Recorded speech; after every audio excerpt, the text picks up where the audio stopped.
Our first horse is in the ring in this eventing finals, introducing number 2107, Gumdrops Chicklet, ridden by KAITLIN Hartford from Callahan, Florida. Gumdrops Chicklet is young, just 4 years old, bay filly, who is been rehomed through the Turning for Home aftercare program and is competing this weekend, not only in eventing, but in barrel racing as well. So this horse, not just an eventer, but also a barrel racer too. And here they are through the combo at 4 and making their way to the TCA jump, which kicks off a line from 5 to 6.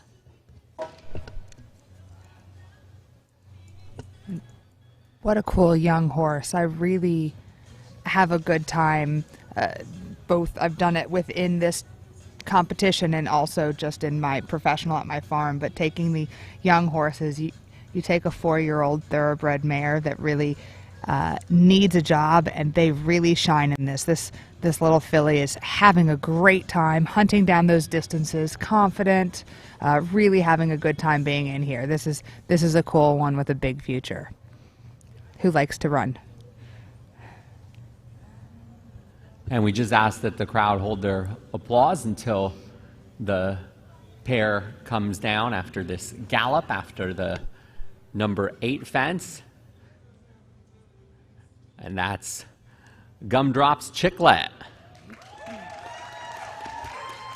ridden by KAITLIN Hartford. And looking at this horse's race record, sometimes I think the horses that'll go on to great barrel careers, they're the sprinters who like to go out to the front. But this horse actually ran longer in his racing career, going around 2 turns. But you could see in that gallop out, has that eagerness to go forward, went forward to the jumps, likely in the barrel competition, went forward to the barrels, and they kick things off. And as we welcome in our next horse and rider, number 2083, Fleet Stepper and Hillary Irwin, we welcome back for another day, Donna Brothers. It's great to have you back here on the broadcast and talking with Jen and talking with Ashley. I think the consensus was that we were all incredibly impressed, starting the day with eventing all the way to ranch work, a long day that just kept our attention the entire time. Yeah, just to give you an idea of how much I enjoyed it, I think it's 45 degrees in here, and I came back for more because I really did enjoy studying here, watching the thoroughbreds in these different disciplines all day long. It really inspires you because you realize that the horses not only have a long life ahead of them after racing, but a lot of fun ahead of them after racing. And these are the first steps to a great eventing career, a great dressage career, and then seeing them here in this type of competition, we'll be able to look back and see where it all started and kind of say we knew them when. So for this next combo, Fleet Stepper and Hillary Irwin, they're in the finals of eventing, but they'll also be in the finals of dressage later on this afternoon. So you can double up if you're an eventer and be so versatile that you could run barrels, or you could even be a dressage horse.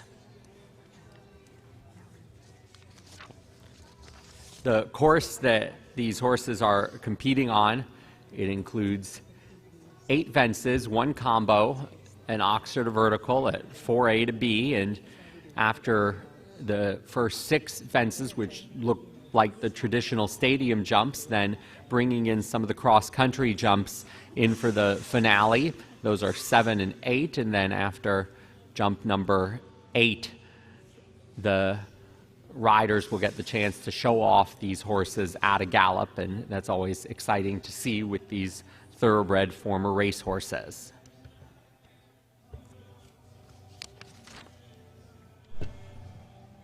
Fleet Stepper, also a 4-year-old, also a bay filly.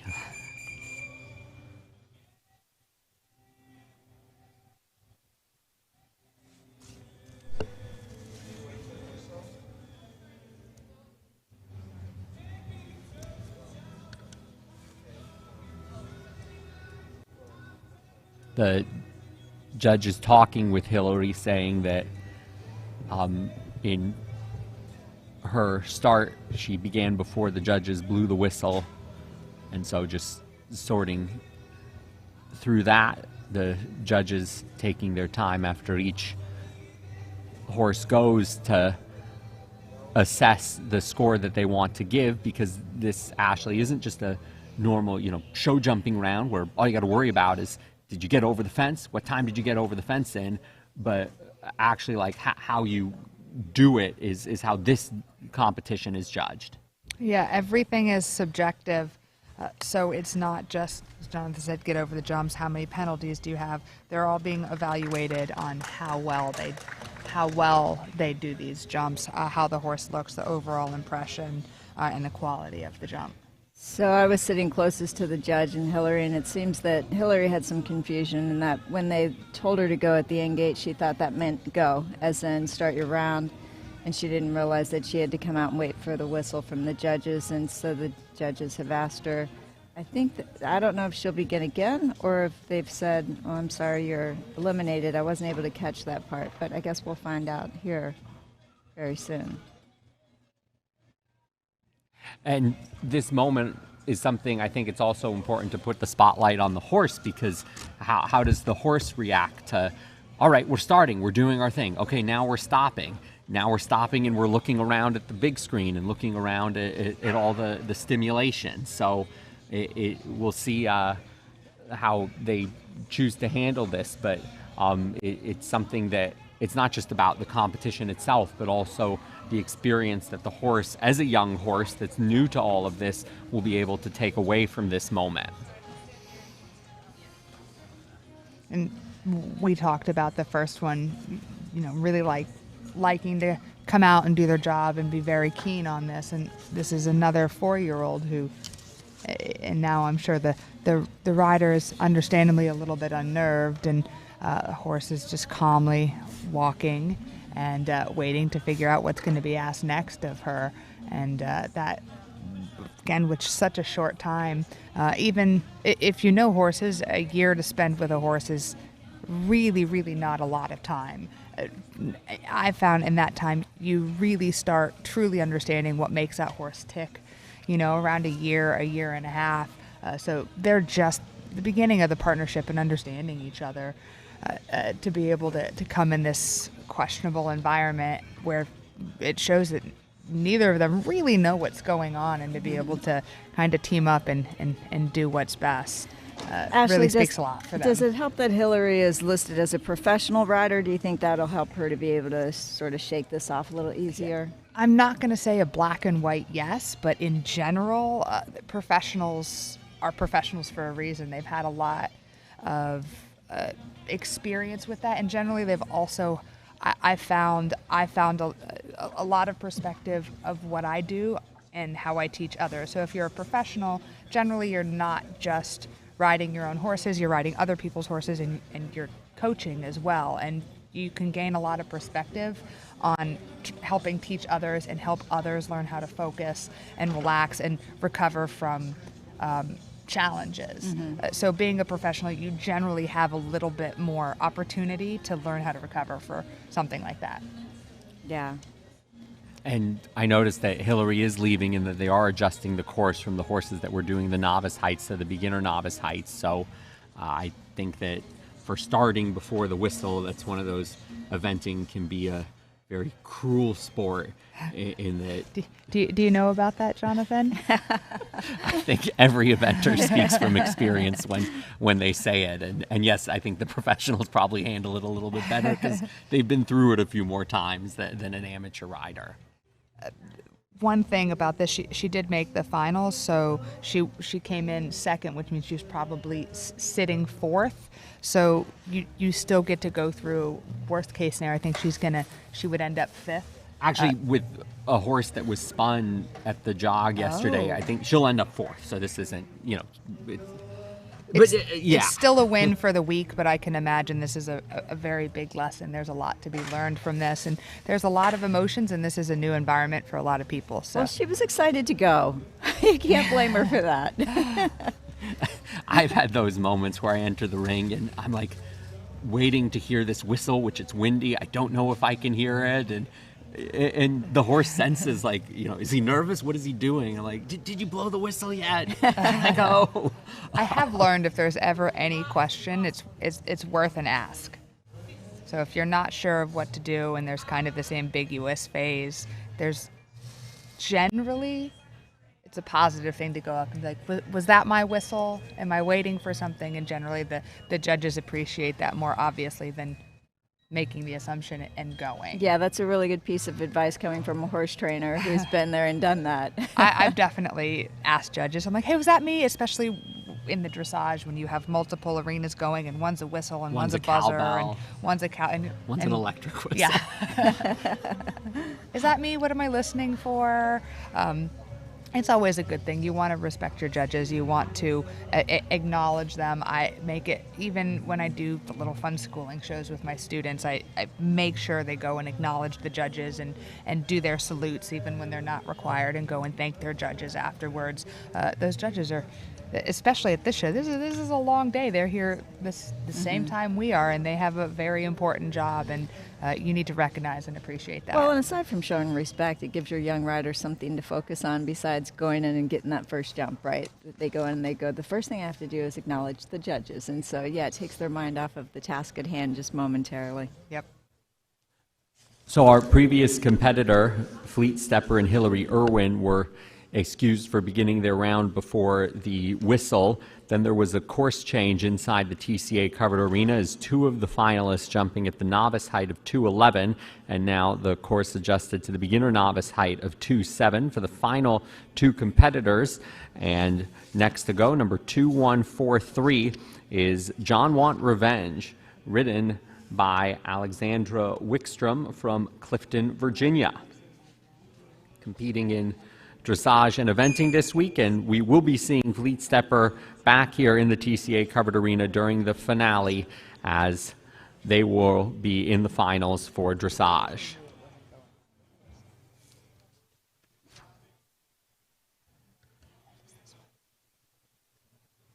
So another 4-year-old.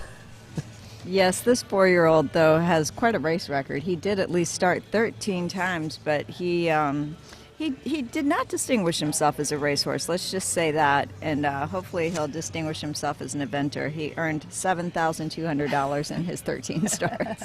I do appreciate now you're seeing more and more of the connections who recognize that, you know what, as a 4-year-old, my horse may be better suited for another discipline, and this horse, best finish was a 5th place. The previous horse, Fleet Stepper, had run 3 times. Best finish was also a 5th place. So horse racing is always kind of built on hope, where, okay, well, maybe if we add blinkers, maybe if we try the turf, maybe if we take off the blinkers, maybe if we change the jockey, but the horse will dictate it.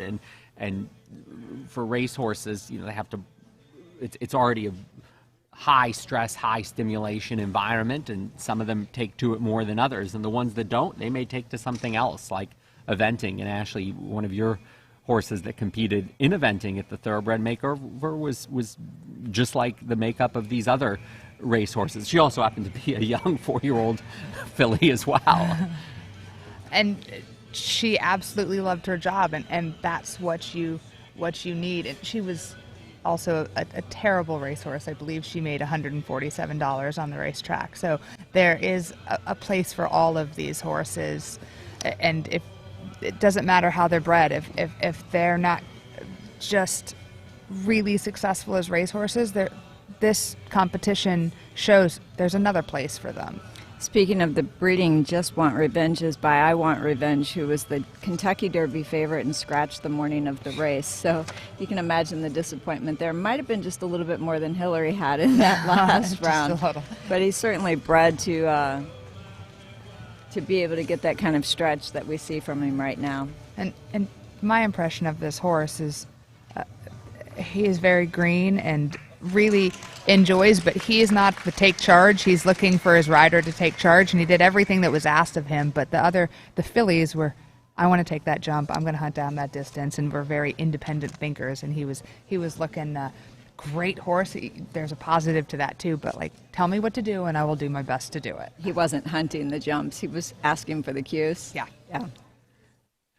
Alexander Wickstrom and John Want Revenge, and the three horses that we've seen go so far are all young 4-year-olds transitioning from racing careers to eventing.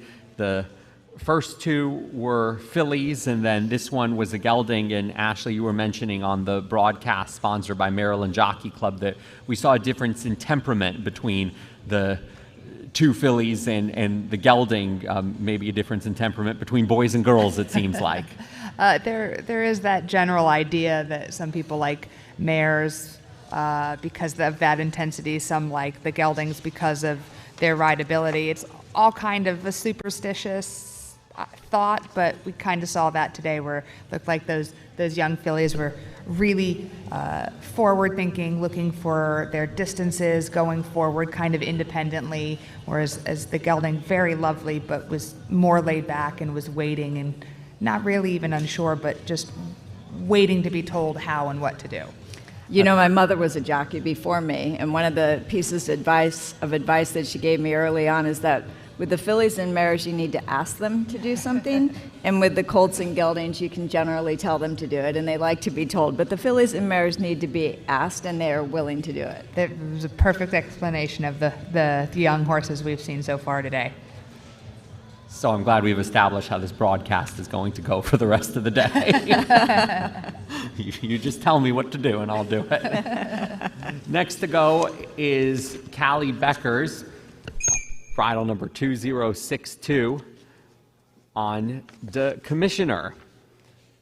Callie's from Independence, Louisiana. This horse owned by Natalie Brosseau. The Commissioner, like the three others that we've seen, a 4-year-old, and this one is a bay filly that had one race in Louisiana at Delta Downs in December 2020, a 7th place finish, and now transitioning to eventing with KALIE BECKERS, competing this weekend in eventing and dressage. When this horse came out, I was really shocked to see that it was just a 4-year-old also. This one is really, really nicely developed and has a really nice muscle structure and just roundness and fullness that you don't always get to see on a young green event horse. It's a really, really nicely conditioned horse. So 2 weeks ago, this horse ran her first recognized event at beginner novice at the Fleur de Lis horse trials. And what a way to start off a recognized eventing career with USEA. Threw down a 33 in dressage, went double clear stadium and cross country, and finished second. So I think if you'd say in horse racing, that was a pretty good prep race for the Thoroughbred Makeover. And Callie's had plenty of experience in eventing. In 2019, she was the United States Eventing Association National Reserve Champion in the Open Beginner Novice class on a horse named Maddock Mary. So she's definitely had lots of experience herself. And she's actually studying to be a vet at Louisiana State University.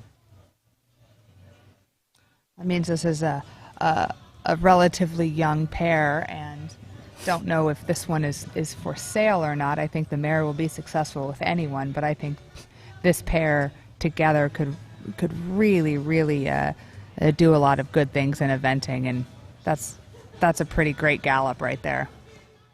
She has beautiful length to her with her body. It just really stretches out. She gets shorter and longer as she stretches out. And adjustability is so important in eventing, so it's very nice that she showed that even within the gallop is impressive.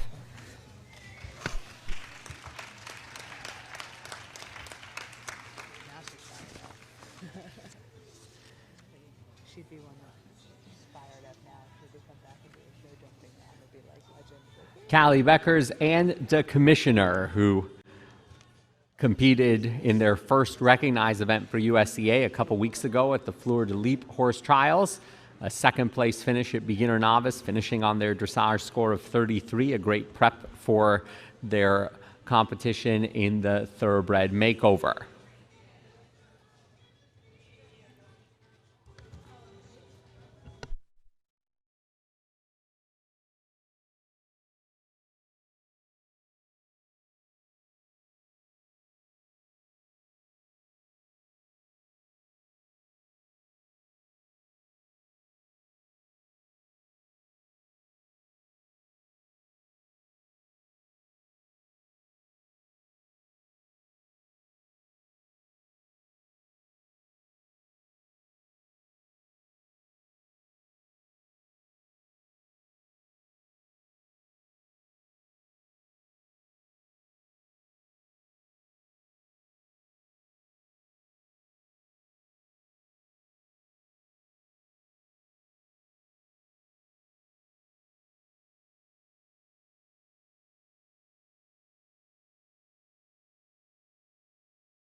So now in the arena, we've had a few conversations between some riders and officials. We unfortunately have with Hillary Irwin and Fleet Stepper starting before their round that they were then excused. And in the ring, bridle number 2056 is Captain Rhett Butler and Susan Thomas, and they were listed as a scratch, and that may be from the jog yesterday. Ashley, can you explain about the change in format to the Thoroughbred Makeover, adding the jog, kind of like you see at a major 3-day event, and what the purpose has been for that here as part of the makeover?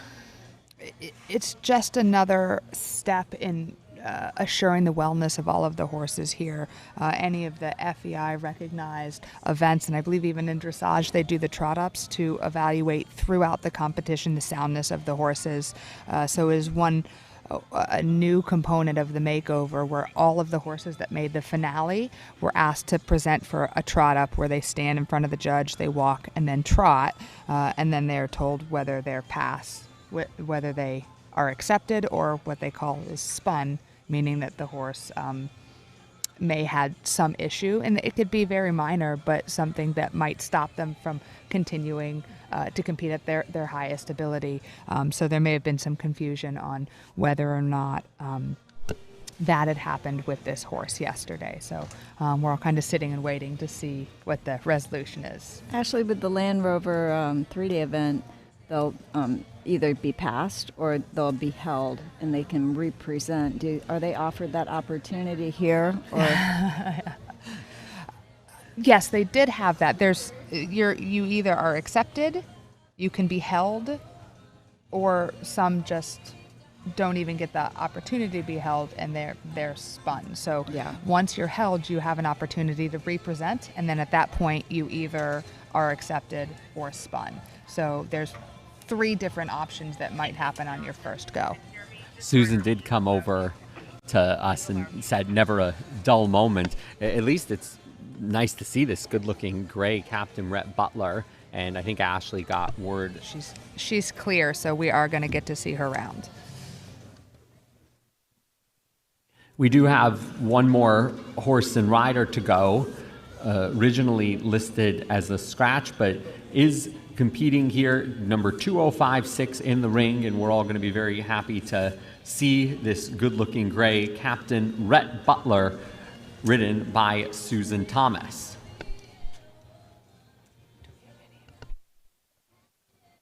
Does he have any information?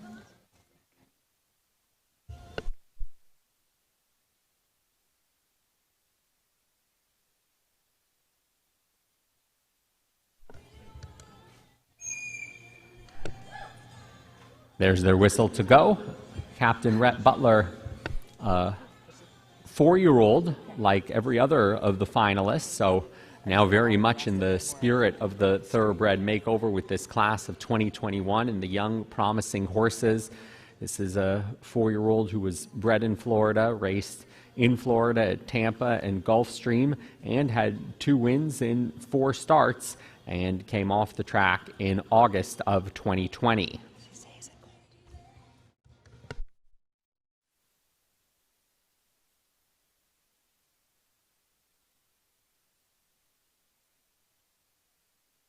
So Ashley, we just saw him break from a canter down to a jog. Is that something you want, don't want? Is it showing he's relaxed? Or?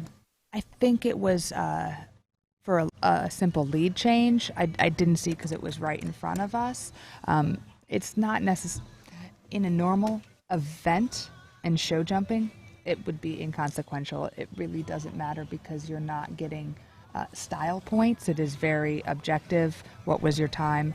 How many rails did you drop? But this being subjective, I would think that, again, being a green horse competition in something that even dressage, I think, is not going to look down on simple changes at this level. And this is the first horse we saw. We saw a lot of this yesterday. And sometimes you can see on the more experienced green horses, they get real excited about a combo. And this is the first one that flattened out and just knocked that second rail of the combo. And talked to some of the competitors yesterday, and they did say it is very challenging going towards the outgate, and the way the screen is, that you get a little bit of glare on some of those rails. So yeah, that's a it's good point. Extra challenging. I think when the people, especially with the live streaming, are watching it, they can't see what the horse sees, and the horse is looking directly at a combo and the outgate simultaneously with that screen, large screen on his right. With a green horse, every time I walk a course, I'm always very aware of what jumps are pointing towards the outgate or towards home, just because that can very much so have an effect on these young horses. Well, he certainly has a nice lope.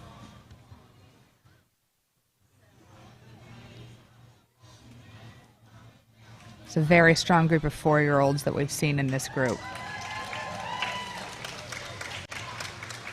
Susan Thomas from Georgia, Captain Rhett Butler. Now the horse shows under FGF, Captain Rhett Butler.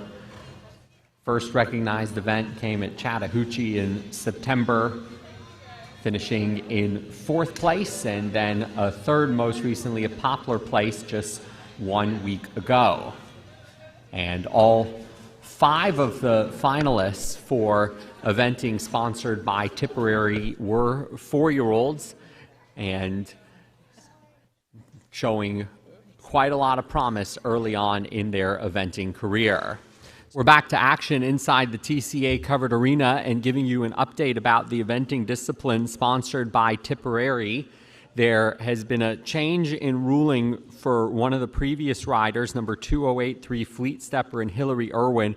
Originally, they were excused for beginning before the signal from the judges to go. The judges have reversed that decision, so they will be allowed to do their finale round. The course was reset to the novice height of 2 feet 11, and here they are back in the arena, and welcoming them back in and wishing them a very good ride for their finale. So they will conclude the eventing discipline, and then once their score is input, we will have the award ceremony for the first of 10 disciplines for the class of 2021 at the Mega Makeover. This is the first time we've heard the crowd cheer for somebody walking in. I think many people are happy to see her get another chance. I really love this decision. Either way, the judges would have been right, and they could have backed it up, and they were following the rules, and it would have been fair. But in the spirit of this competition, I really love this decision. I'm so glad they're out here and get to take this round again. I'm sure the horse is a little confused as to why he got to come in and do 3 jumps and then leave for 20 minutes and then is coming back in again. It's like a little practice round for him. Well, and then, you know, as an eventer, you would do dressage and then your jumping disciplines. He's going to come back later today and just do a dressage test because he's a finalist in the dressage discipline.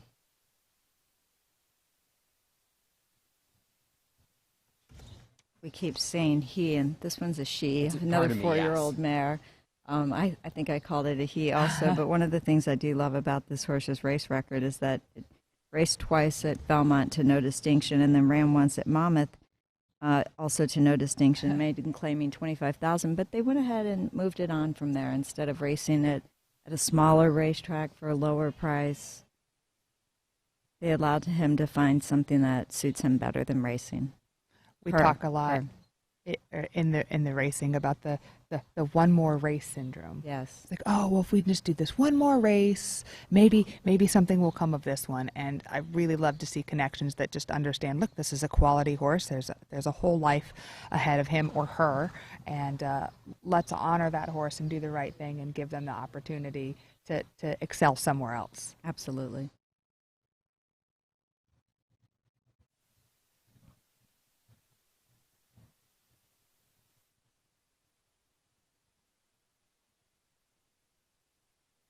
And this is one I really like the look and the stature of this horse for an eventer. And then you put that nice steady brain to come around with the atypical round that it had, and it's just been cool through the whole thing. Pats on the neck from Hillary Irwin to Fleet Stepper, the young 4-year-old bay filly. This horse will be back for the dressage finale, and looking forward to seeing their routine when This pair began their recognized eventing career at the Stableview Oktoberfest horse trials in September. First event for this horse, scored a 24.5 in dressage, so looking forward to seeing their dressage routine later, but also appreciating the eventing that they put together this morning. So getting the chance to do their round, it'll be scored by the judges, and then we will have the ribbon ceremony for the first discipline of the day.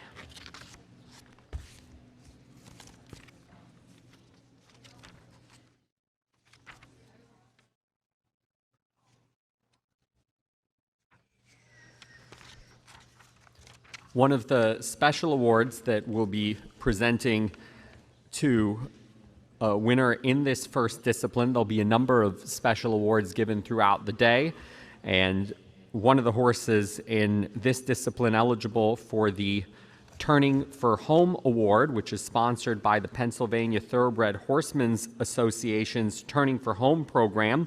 It will award a trophy cooler and gift basket to the highest placed makeover horse acquired through the Pennsylvania Thoroughbred Horsemen's Association Turning for Home program directly or through one of its partner farms. Last makeover, the winner was Henny Strike, and the winner of this special award was part of this discipline here, and we will recognize the pair when we have the award ceremony coming up in a few minutes' time after the judges go through the final score, and then it gets posted to the standings for this first discipline eventing sponsored by Tipperary. We're back inside the TCA covered arena and ready to start the awards ceremony for eventing sponsored by Tipperary. First, recognizing some of the special awards. We mentioned the Turning for Home Award, which is given to the top placed makeover horse acquired through the Pennsylvania Thoroughbred Horsemen's Association's Turning for Home program or directly through one of its partner farms, and that will go to number 2107 Gumdrops Chicklet, ridden by KAITLIN Hartford. Each discipline will also have the Thoroughbred Charities of America Award sponsored by the TCA that gives a prize to the highest placed horse in each division that was acquired through a TCA grant recipient organization. And for eventing this year, it also goes to number 2107 Gumdrops Chicklet and KAITLIN Hartford. Each discipline also awarding a Best Conditioned Award sponsored by Nina Bonney, and the Best Conditioned Award winner for eventing number 2129 Independent Sun and Nicole Scherer.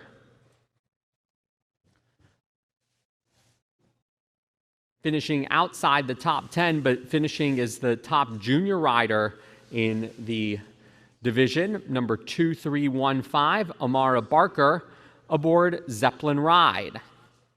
And the top team for eventing sponsored by Tipperary, number 2258, Star Player, ridden by the KIVU Pineview team.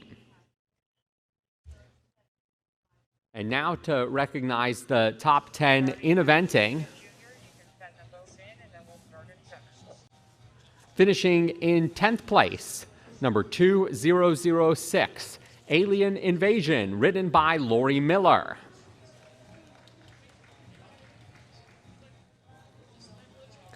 Finishing in 9th place, number 2187, Ocean Conquest and Amy Fison.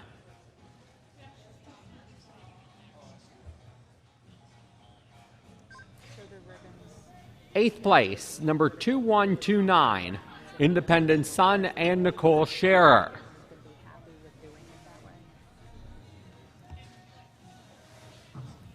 7th place, number 2246, Solomon's Wisdom, ridden by Molly Giles. In 6th, number 2005, Aiken Prep, ridden by Emma Eyre. Now to the top 5. In 5th place, number 2143, John Want Revenge and Alexandra Wickstrom. 4th place, number 2107, Gumdrops Chicklet and KAITLIN Hartford.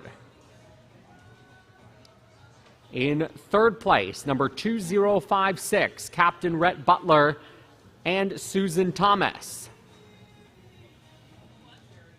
In 2nd place, number 2062, Decommissioner and KALIE BECKERS.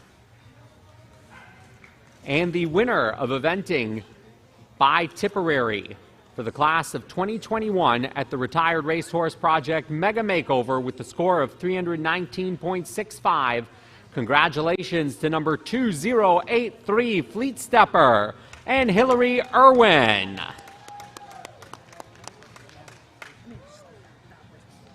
From the top 5, we also have the top amateur, and that was number 2143 John Want Revenge, ridden by Alexandra Wickstrom.